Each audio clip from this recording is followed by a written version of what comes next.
Hello everyone, so welcome back to the second lecture of matter and its composition. In the previous class we have already completed what is matter and characteristic of matter. In today's class we are going to start from composition of matter. That means matter कौन सी चीज से मिलकर बना है. तो start करते हैं composition of matter में. तो matter जो होता है ना made up of very tiny particles called atom.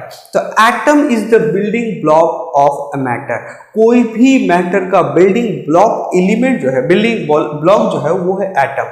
जैसे देखिएगा हम लोग जो बिल्डिंग बनता है उसका मेन जो बिल्डिंग ब्लॉक होता है वो ब्रेक होता है. वो ब्रेक को एक दूसरे के ऊपर हम लोग रखते हैं और हमारा वॉल उस तरह से बनता रहता है. उसी तरह से मैटर को बनने के लिए एटम का जरूरी है. एटम का स्मॉल स्मॉल एटम्स कंबाइन करता है तो वो मैटर फॉर्म करता है. ये समझ में आ गया. तो स्मॉल स्मॉल एटम कंबाइन करने के बाद ही एक मैटर फॉर्म होगा. तो मैटर क्या है? Made up of very tiny particles, जिसको हम लोग क्या बोलते हैं? वो एटम्स बोलते हैं.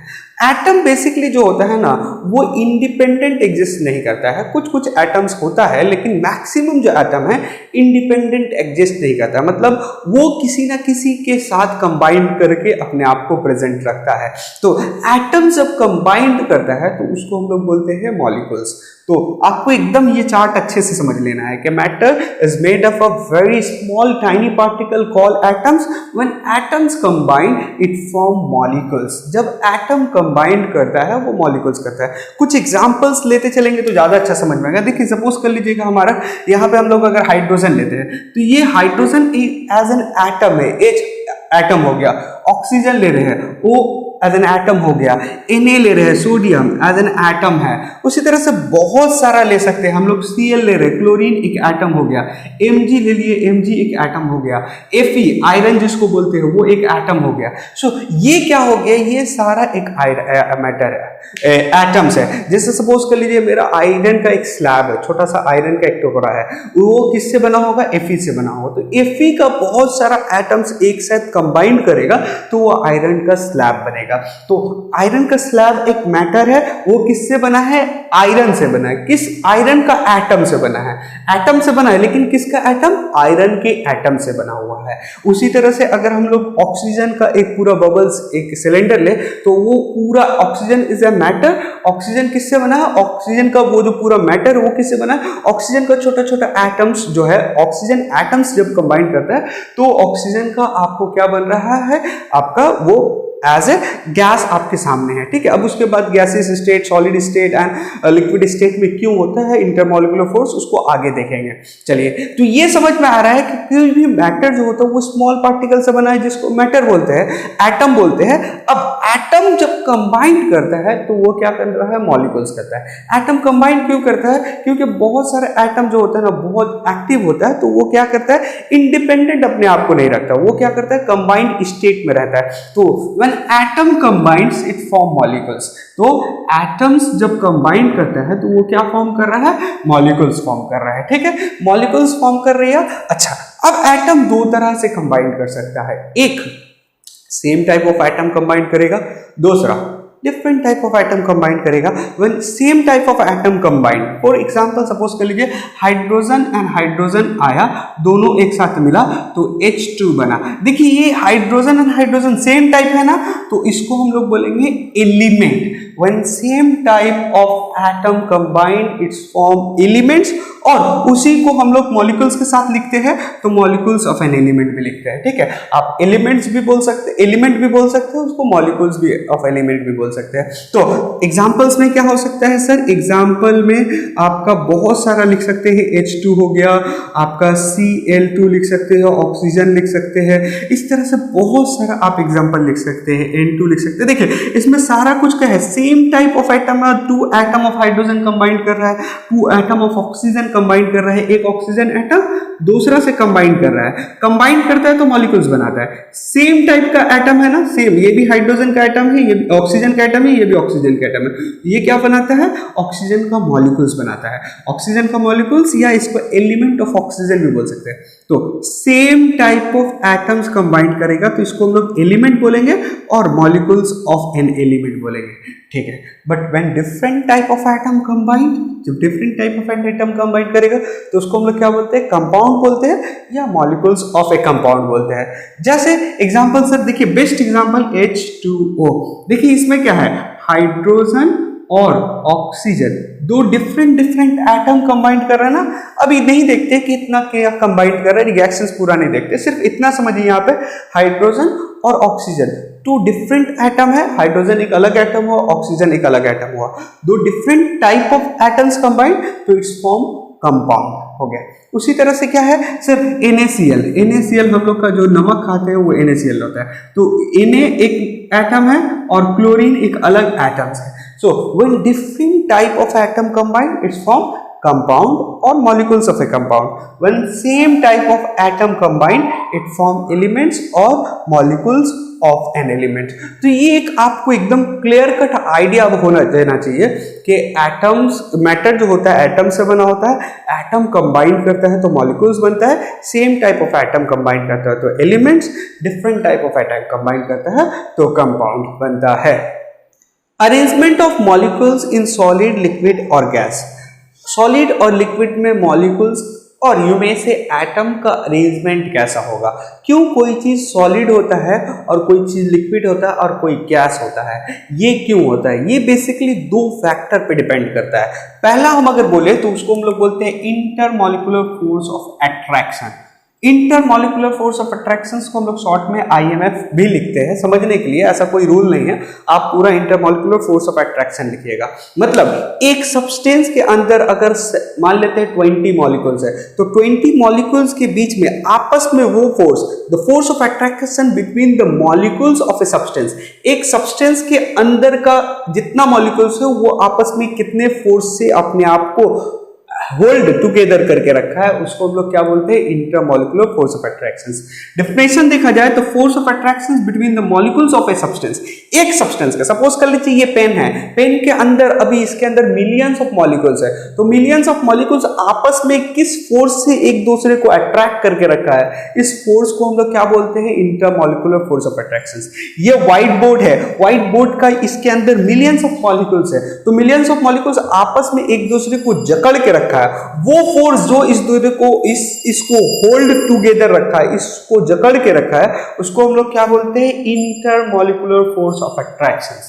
पहला तो ये समझ में आया। चलिए उसके बाद जो दूसरा फैक्टर है वो है इंटरमॉलिक्यूलर स्पेस, शॉर्ट में IMS भी लिखा हूं, ठीक है। तो इंटरमॉलिक्यूलर स्पेस का मतलब होता है एक मॉलिक्यूल्स एक सब्सटेंस के अंदर जब जकड़ के रखा है, मॉलिक्यूल्स आपस में अरेंज हुआ ना, तो एक मॉलिक्यूल से दूसरे मॉलिक्यूल्स के बीच में जो डिस्टेंस होता है, जो स्पेस होता है, उसको हम लोग इंटरमॉलिक्यूलर स्पेस बोलते हैं।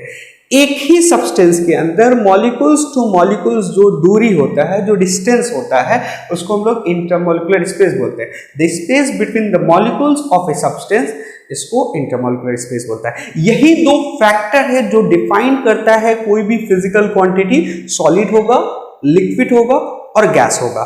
सॉलिड में इंटरमॉलिक्यूलर फोर्स ऑफ अट्रैक्शन सबसे ज्यादा होता है। देखिए सॉलिड में इंटरमॉलिक्यूलर फोर्स ऑफ अट्रैक्शन सबसे ज्यादा, उसके बाद लिक्विड में एंड देन गैस में। अब सपोज कर लीजिए आपके पास 10 मॉलिक्यूल्स है, 10 मॉलिक्यूल्स का बीच में इंटरमॉलिक्यूलर फोर्स ऑफ अट्रैक्शन बहुत ज्यादा है, तो ये क्या होगा, कम टुगेदर, ये क्लोज आएगा, तो एक क्लोज पैक्ट शक्ल बना लेगा ना, इस वजह से वो सॉलिड में कन्वर्ट हो जाएगा। तो सॉलिड में इंटरमॉलिक्यूलर फोर्स ऑफ अट्रैक्शन मतलब molecules two molecules force of attraction जो होता है बहुत ज्यादा होता है, जिसकी वजह से मॉलिक्यूल्स एक दूसरे को एकदम हेल्ड टुगेदर टाइटली पैक करके रखते हैं, जिसकी वजह से वो सॉलिड होता है। और इसके में स्पेस जो होगा वो सबसे लीस्ट होगा। देखिए इंटरमॉलिक्यूलर स्पेस सबसे ज्यादा किसमें, गैस में, और लिक्विड में क्या उसके कंपेयर में कम, और सबसे कम स्पेस जो होता है intermolecular space molecules two molecules negligible होता है, वो किसमें होता है, आपका सॉलिड में होता है। उसी तरह से आप देखोगे अगर हम लोग इस तरह से अरेंजमेंट समझे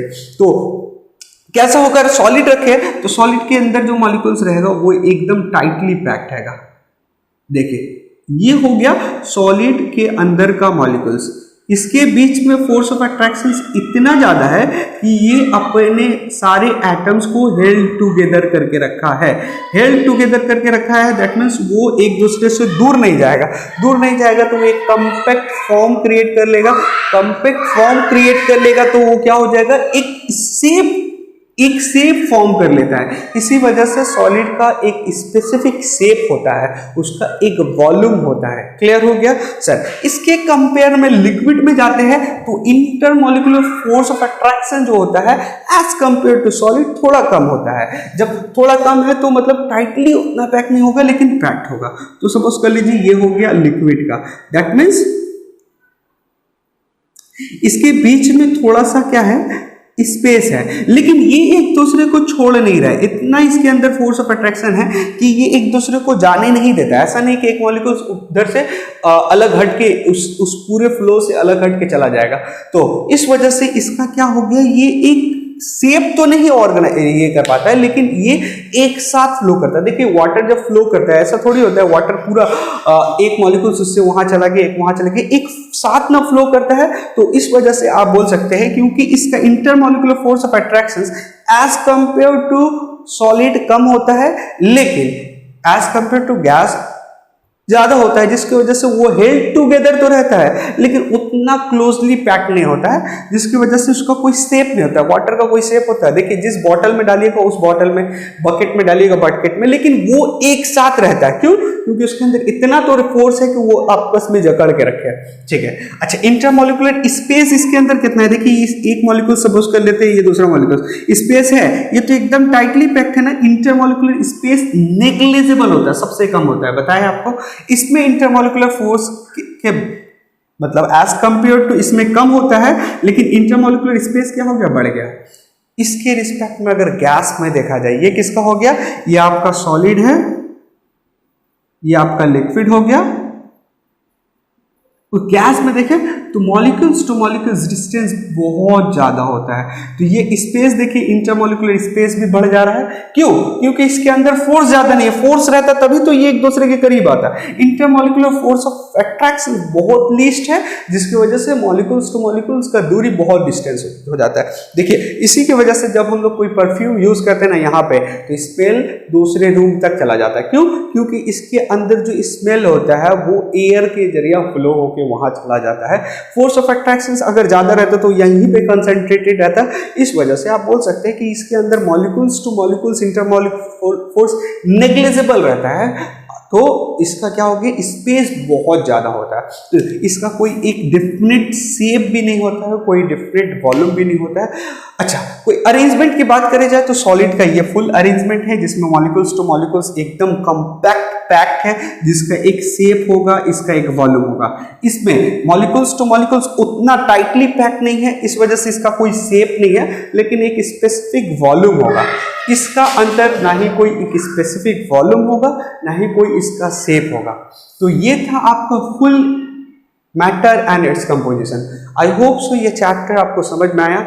if you still have any doubt regarding this chapter, write on comment section, I will try to answer you. Thank you.